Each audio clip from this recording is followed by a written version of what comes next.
Oke, kembali bersama channel kita di Abdul Basri Gultom untuk membahas tentang pelajaran kelas 11 IPA.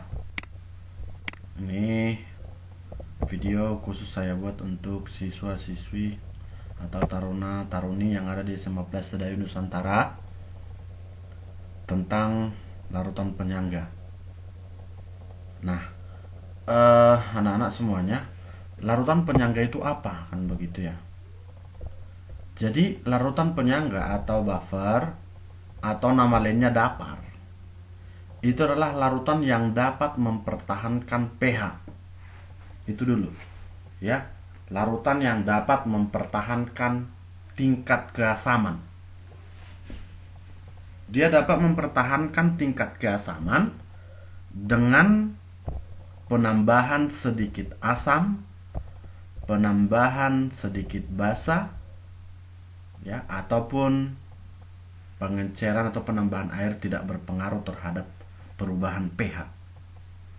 Artinya ketika ditambah sedikit asam, maka pH-nya turun sedikit, ditambah sedikit basa, pH-nya naik sedikit, ketika ditambah air, pH-nya tidak akan berubah. Atau kita katakanlah bahasa yang lebih menarik, pH-nya konstan dengan catatan penambahan sedikit ya. Baik, langsung aja kita lihat ada dua buffer yang akan kita bahas. Yang pertama adalah buffer asam atau penyangga asam. Kalau dikatakan penyangga asam, berarti dia adalah larutan yang dapat mempertahankan pH dalam keadaan asam. Nah, biasanya kalau buffer asam itu terdiri dari asam lemah dengan garamnya. Begitulah lebih sederhana. Jadi asam lemah dengan garamnya. Ya, itulah buffer asam. Oke. Nah, kemudian dirumuskan nilai dari H+ itu akan sama dengan Ka dikali dengan mol asam lemah dibagi dengan mol garam kali valensi daripada ion yang lemahnya. Oke. Kemudian penyangga basa. Penyangga basa berarti terdiri dari basa lemah dengan asam konjugasinya atau dengan garamnya. Nah, itulah dia intinya. Rumusnya nanti OH- sama dengan Kb dikali mol basa dibagi dengan mol garam kali valensi. Nah, bagaimana cara pembuatannya? Pembuatan larutan penyangga itu ada dua cara. Yang pertama cara langsung. Kalau cara langsung, kita cukup tambahkan asam lemah dengan garamnya. Itu kalau asam. Yang kedua, kita tambahkan basa lemah dengan garamnya. Di sini saya buat ada garamnya, katanya saya huruf tebal. Ini mengandung arti yang sangat dalam nih. Jadi kalau dicampur garamnya artinya dia garam dari asam tersebut. Artinya ketika asamnya itu misalnya CH3COOH, maka garamnya adalah CH3COO- atau CH3COONa, CH3COOK, pokoknya garamnya, garam dari dia berarti mengandung asamnya. Garam yang mengandung asam. Jadi tidak boleh kita katakan dengan garam, karena garam itu ada banyak. Jadi nggak boleh CH3COH ditambah NaCl, itu bukan asam, bukan penyangga asam. Nah, begitulah. Kemudian yang kedua, kalau dia basa lemah dicampur dengan garamnya, ini juga disebut penyangga basa. Misalnya NH4OH dengan garamnya NH4Cl. Ada banyak kemungkinan yang lain ya, tapi ini contoh sederhana kalau cara langsung. Oke. Nah, kemudian berikutnya bagaimana kalau cara tidak langsung?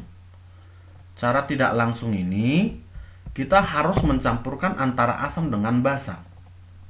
Nah, kalau dia penyangga asam berarti asam lemah kita campur dengan basa kuat dengan catatan asam lemahnya harus bersisa.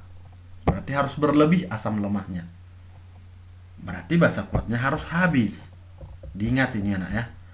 Kalau dia penyangga yang bersifat asam, asam lemahnya itu haruslah bersisa. Karena ketika asam dan basa kita reaksikan, yang menentukan sifatnya itu adalah yang tersisa. Nah, jadi khusus untuk larutan penyangga, yang tersisa itu ingat harus asam lemah ataupun basa lemah. Itu baru penyangga ya, diingat ya nak. Nah, misalnya kalau ini kita buat X-mol CH3COH tambah NaOH jadi CH3CONa tambah H2O.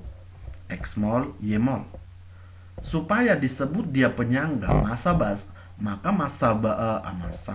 mol daripada NaOH-nya tidak ada yang tersisa. Artinya zat CH3COH harus bersisa. Berarti basa kuatnya harus habis. Ini X, Y, berarti supaya habis maka ini Y. Sisalah X dikurang Y. Tentunya kalau asamnya sisa berarti dia juga akan mengandung garam di larutannya. Maka antara asam lemah dengan garamnya tetap dia akan membentuk penyangga. Inilah penyangga asam. Kalau penyangga basa, misalnya NH4OH tambah HCl jadi NH4Cl tambah H2O. X-mol, Y-mol. Asam kuatnya harus habis.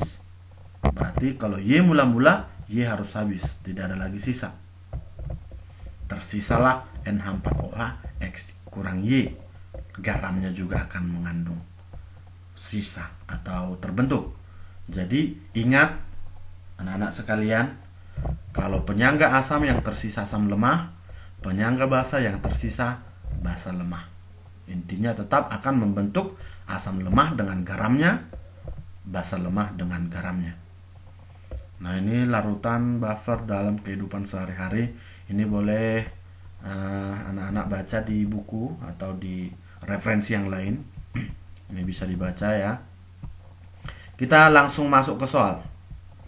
Ini Bapak udah buat sekaligus pembahasannya. Perhatikan data percobaan ini. P314 Q awalnya 5, setelah ditambah asam jadi 4,9, setelah tambah basa 5,1 dan seterusnya. Ditanyanya adalah yang merupakan larutan penyangga. Tadi ingat konsepnya, larutan penyangga itu adalah larutan yang dapat mempertahankan pH. Dapat mempertahankan pH ketika ditambah sedikit asam, ditambah sedikit basa. Jadi artinya pH-nya konstan dari awal. Ini 3, tambah asam jadi 1, tambah basa jadi 4. Q awalnya 5, tambah asam 4,9, tambah basa jadi 5,1. Ini berubah hanya sedikit. Q. Kemudian yang R 8 jadi 7,9, turun dikit, tambah basa jadi 8,1, naik dikit. Nah, berarti ini kalau kita perhatikan perubahannya sedikit saja. Tambah asam turun dikit, tambah basa naik dikit. Itulah yang disebut penyangga. Jadi perubahannya itu tidak drastis atau berubahnya hanya sedikit. Nah, itu berarti jawabannya adalah Q dengan R. Ada pada pilihan yang B. Ya, begitu. Berikutnya, larutan-larutan berikut yang merupakan larutan penyangga. Nah, tadi kita katakan larutan penyangga itu terbentuk dari asam lemah dengan garamnya atau basa lemah dengan garamnya. Nah, ini A NaOH, basa kuat, udah salah. KOH, basa kuat, salah. HBr, asam kuat, salah. HCl, asam kuat, salah. NH3, basa lemah dengan NH4Br, iya, dengan garamnya. Jadi NH3 ini sama juga artinya dengan NH4OH, ya. Di dalam larutan namanya NH4OH, sama. Jadi NH3 itu di dalam air namanya NH4OH, ya. Jadi boleh juga. Maka yang disebut penyangga adalah E, karena dia terdiri dari basa lemah dengan garamnya, ya, seperti itu.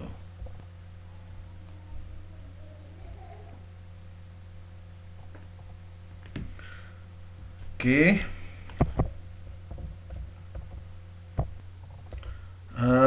nomor 3. 1 liter campuran larutan NH3 dan NH4Cl mempunyai pH 9. Nah, ini kan basa kuat ini, basa lemah ini ya, NH3. pH-nya 9. Pada pengenceran dengan 1 liter air, akan terbentuk larutan dengan konsentrasi OH- sebesar. Nah, ini kalau kita lihat pH-nya 9, berarti artinya dia memiliki pOH 5. Lalu konsentrasi OH- anti logaritma dari 5 berarti 10 minus 5. Ya kan? Nah, kalau ini udah tahu ya cara mengubahnya ya nak ya. Kemudian pada pengenceran, ingat pengenceran itu berarti V1M1 sama dengan V2M2. Awalnya 1 liter, kemudian ditambah 1 liter air, berarti akhirnya jadi 2 liter ya. Maka kita buat V1 nya 1 liter kali konsentrasi OH- nya 10 min 2 sama dengan tambah air 1 jadi 2 kali M2. Inilah yang mau kita cari, konsentrasi OH-. Ya, ini kalau kita buat ini konsentrasi daripada OH-nya. Nah, konsentrasi OH-. Ya, konsentrasi OH-. Oke. Nah, berikutnya hasilnya dapat jadi 5 kali 10 minus 6. Berarti ada pada pilihan yang B ya, 5 kali 10 minus 6. Pengenceran ingat V1 kali M1 sama dengan V2 kali M2. Selanjutnya sebanyak 50 ml larutan amoniak 0,1 molar dicampur dengan 100 ml larutan NH4Cl 0,5 molar. pH-nya berapa? Tentunya kalau ini kita lihat sudah berupa NH3 berarti basah.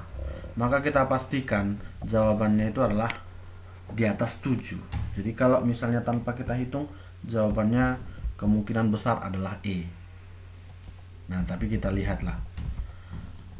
OH- itu sama dengan Kb dikali mol basa per mol garam kali valensi. Kb-nya udah ada 10 min 5. Mol basanya 50 kali 0,1 ya. Ini 50 dikali 0,1. Mol itu molar dikali volume. Untuk garamnya 100 kali 0,5. Valensinya adalah 1. Valensi itu yang ini. Ketika kita ionkan ini terbentuk NH4+ dengan koefisien 1. Jumpa nanti OH-nya 10 minus 6. Nah, berarti dapat pOH-nya minus logaritma dari 10 minus 6. Dapatlah hasilnya 6. Setelah pOH-nya dapat, berarti dapat pH-nya 14 dikurang pOH. Berarti 14 dikurang 6, hasilnya sama dengan 8. Ya, jadi langkah pertama, kalau misalnya senyawa itu kita lihat dia berupa basa, maka pH-nya sudah dipastikan berada pada posisi di atas 7. Maka bisa kita coret-coret pilihan yang pas 7 ke bawah. Ya. Nomor 5.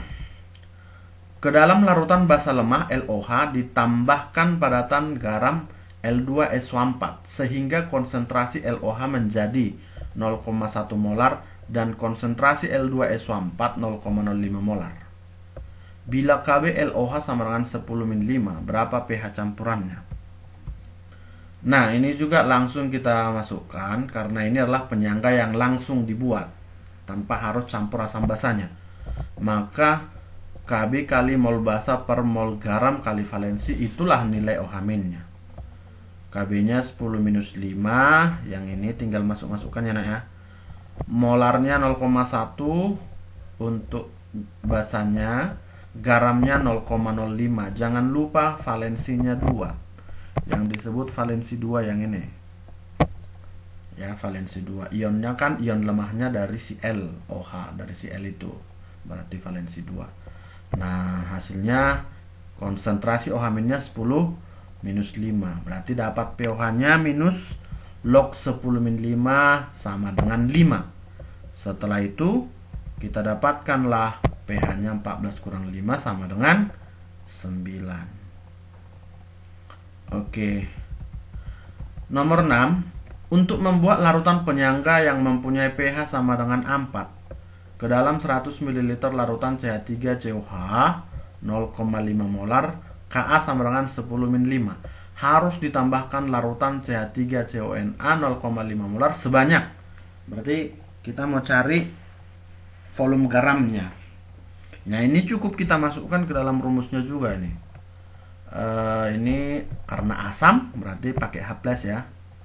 pH-nya 4 berarti H+-nya 10 minus 4. Berarti 10 minus 4 sama dengan Kb-nya 10 Ka-nya 10 min 5 kali mol asamnya berarti 100 kali 0,5 per volumenya ini yang kita cari kali 0,5. Jangan lupa valensinya 1. Ketemulah volumenya sama dengan 10 ml.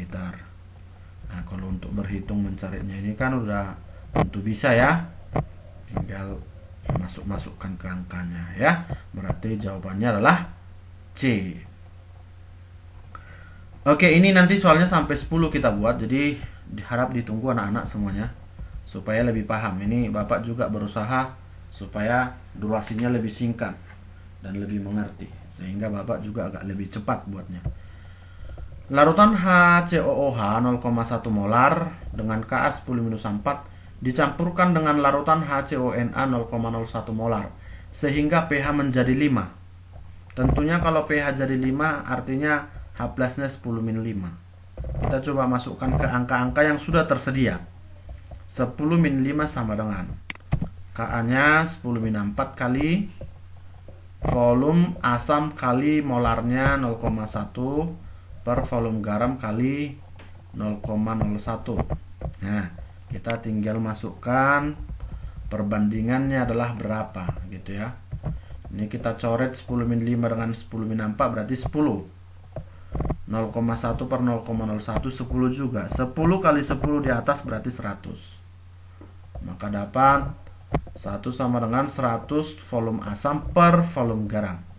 Jadi volume asam banding volume garam sama dengan 1 banding 100. Oke, jawabannya adalah C. Nah, ini nomor 8.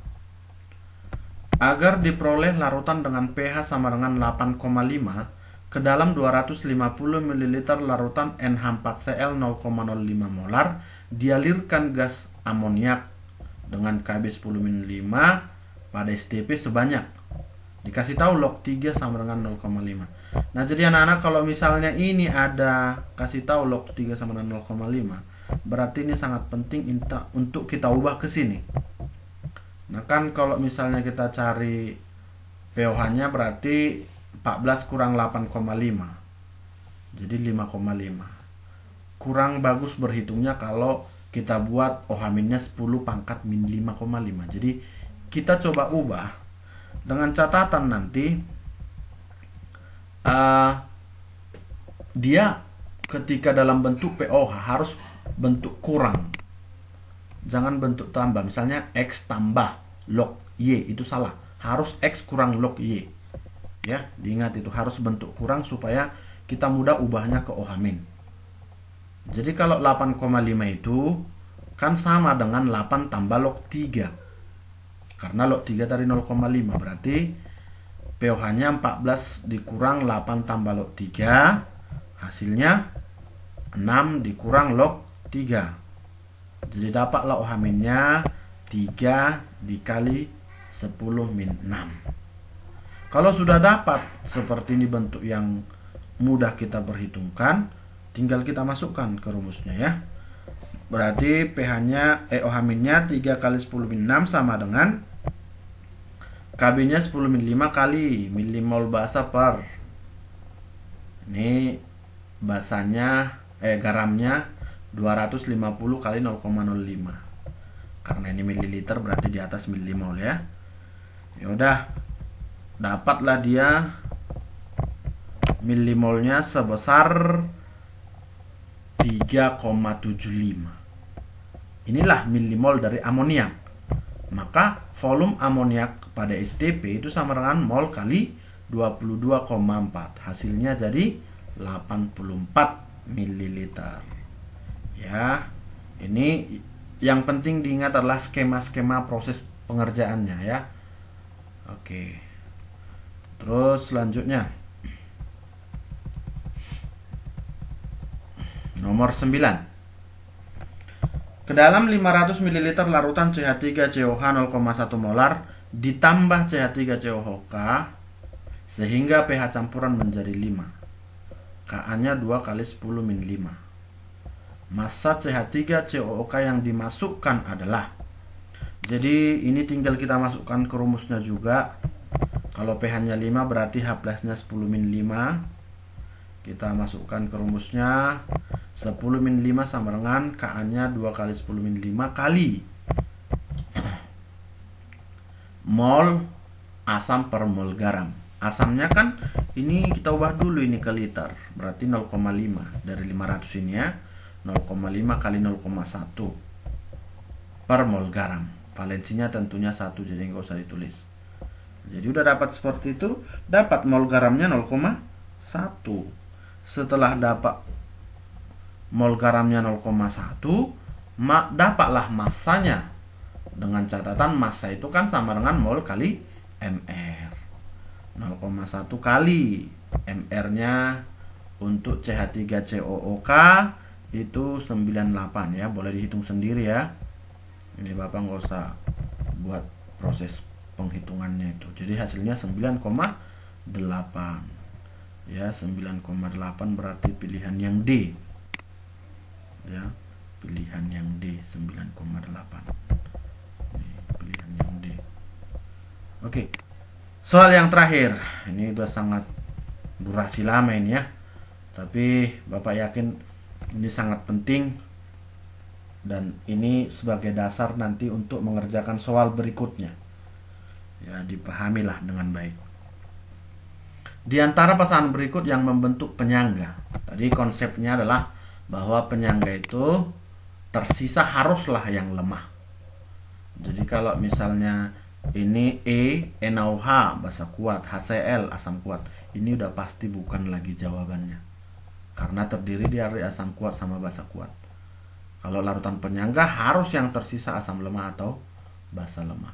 Supaya tersisa yang lemah, berarti mol dikali valensinya, misalnya asam lemah, harus lebih besar dari mol kali valensi basa kuatnya.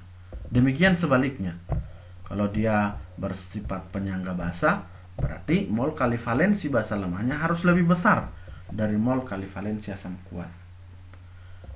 Ya, kita perhatikan untuk pilihan yang B, biar nggak semua kita hitung ya. Kalau kita kalikan 100 kali 0,1 10, valensinya kan H plusnya 1 berarti 10 juga. NaOH juga valensi OH minusnya 1 berarti 100 kali 0,055. Maka asam lemahnya setelah kita kalikan semua adalah 10 ya, 10 dan jelas lebih besar dari basa kuatnya tadi 5. Nah, karena asam lemahnya lebih besar atau lebih banyak dari basanya, maka setelah direaksikan, maka akan terbentuk sisa yang lebih banyak itu. Ketika sisa yang lebih banyak atau asam lemahnya ini dari CH3COH, itulah yang disebut dengan penyangga. Oke.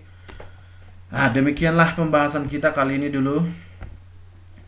Ya, masih banyak soal sebenarnya, tapi durasi kita udah terlalu lama. Silakan dipahami anak-anak. Semoga video kita bermanfaat. Terima kasih, selamat malam, sukses.